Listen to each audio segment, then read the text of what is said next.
Water authority പണി നടക്കുന്നതിനാൽ ഇന്ന് രാവിലെ 10 മണി മുതലുള്ള 3 ദിവസത്തേക്ക് ശുദ്ധജല ക്ഷാമം കഴക്കൂട്ടം നിയോജക മണ്ഡലത്തിലെ കരിക്കകം, അണമുഖം വാർഡുകളും അതോടൊപ്പം തന്നെ പേട്ട വാർഡിന്റെ ഒരു ഭാഗം ഒഴികെ, പേട്ട വാർഡ് തിരുവനന്തപുരം മണ്ഡലമാണ്, പേട്ട വാർഡ് കടകംപള്ളിയാർ ചേർന്ന ആ ഭാഗം ഒഴികെ ബാക്കിയുള്ള സ്ഥലങ്ങളിൽ കുടിവെള്ളക്ഷാമം അനുഭവപ്പെടും. അതായത് കഴക്കൂട്ട അസംബ്ലി മണ്ഡലത്തിലെ ഞാൻ നേരത്തെ പറഞ്ഞ 2 വാർഡുകളും പേട്ട വാർഡിന്റെ കടകംപള്ളിയോട് ചേർന്ന ഒരു ഭാഗവും ഒഴികെയുള്ള സ്ഥലങ്ങളിൽ മെഡിക്കൽ കോളേജ് വാർഡും കുടിവെള്ളക്ഷാമം പ്രശ്നമുണ്ടാവില്ല.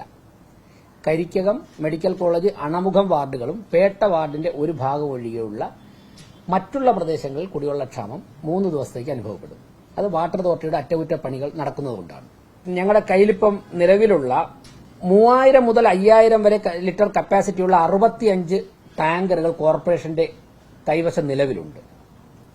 ഈ ടാങ്കറുകൾ യഥേഷ്ടം ആ ഭാഗത്ത് ശുദ്ധജലവുമായി എത്തിക്കുവാൻ തീരുമാനിച്ചിട്ടുണ്ട്.